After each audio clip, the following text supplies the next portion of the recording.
अचानक घावणं खायची इच्छा झालेली आहे, पण तांदूळ तर भिजत घातलेले नाहीयेत। अशा वेळेस अगदी 10 मिनिटात मऊ लुसलुशीत आणि अगदी जाळीदार घावणं कशी बनवायची हे बघायचंय। चला रेसिपी सांगते। त्यासाठी सगळ्यात आधी इथे आपल्याला तांदळाचं पीठ लागणार आहे। मी इथे माझ्या वाटीच्या प्रमाणे सांगते, तुम्ही तुमच्या वाटीच्या प्रमाणे प्रमाण घ्या।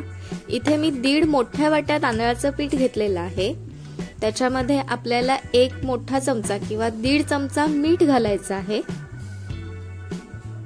त्यानंतर आता पाणी घेताना काय करायचं, ज्या वाटीच्या प्रमाणाने आपण पीठ घेतलेलं आहे त्याच वाटीच्या प्रमाणात सगळ्यात आधी 1 वाटी आपण पाणी घ्यायचं, ते त्या पिठामध्ये मिक्स करायचं। एकदम आपल्याला पाणी घालायचं नाही, त्याच्यामुळे नाहीतर गुठळ्या होतात। त्यामुळे आधी सुरुवातीला 1 वाटी पाणी घालायचं, सगळं पीठ मिक्स करून घ्यायचं। त्याच्यानंतर दुसरी वाटी पाणी घालायचं आणि त्याच्यानंतर पुन्हा सगळं पीठ मिक्स करायचं, म्हणजे जास्त गुठळ्या होत नाहीत अशा प्रकारे केल्यामुळे। आणि पीठ घेताना शक्यतो चाळून घ्या, म्हणजे गुठळ्या होताना तसंही कमीच होतात। आता हे तुम्ही हाताने सुद्धा मिक्स करू शकता। मी इथे पळीने सगळं पीठ मिक्स करतेय। त्याच्यानंतर पुन्हा तिसऱ्या वाटीतलं मी अर्धी वाटी पाणी आता सुरुवातीला घालतेय आणि इथे आता व्यवस्थित आपलं पीठ पातळ झालेलं आहे।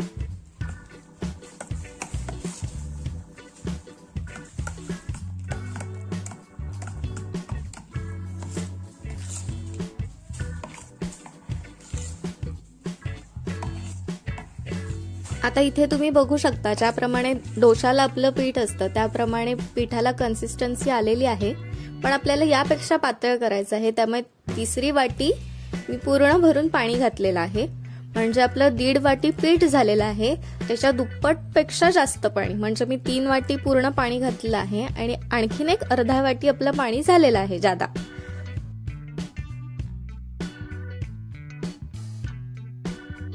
आता हे पीठ व्यवस्थित सगळं एकत्र करून आपल्याला 10 मिनिटं असंच ठेवायचं आहे आणि 10 मिनिटांनंतर आपण त्याची घावणं व्यवस्थित घालू शकतो, पण 10 मिनिटं आपल्याला हे पीठ थोडंसं भिजवून ठेवल्यासारखं पाण्यामध्ये ठेवायचं आहे।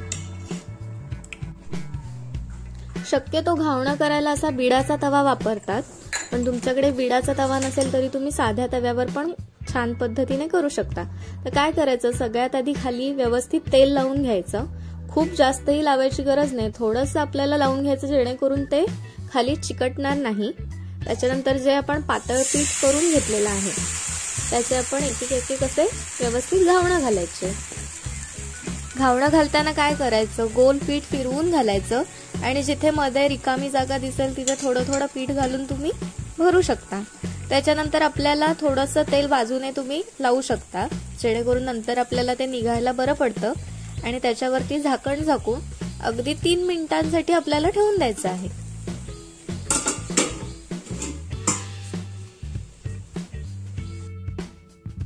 आता इथे आपली 3 मिनिटं झालेली आहेत, तर आपण झाकण उघडून बघूया।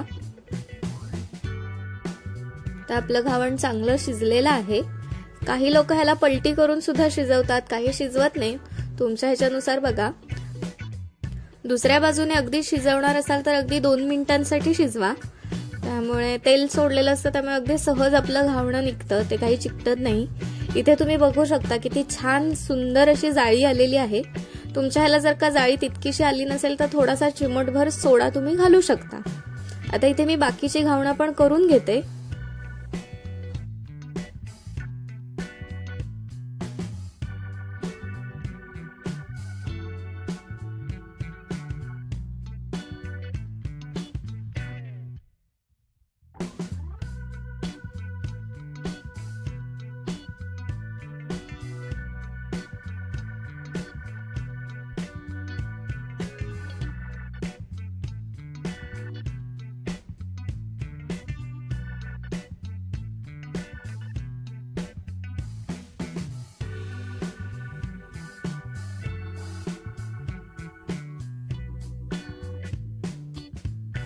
आता इथे आपली अगदी 10 मिनिटात मऊ लुसलुशीत आणि जाळीदार अशी घावणं तयार झालेली आहेत।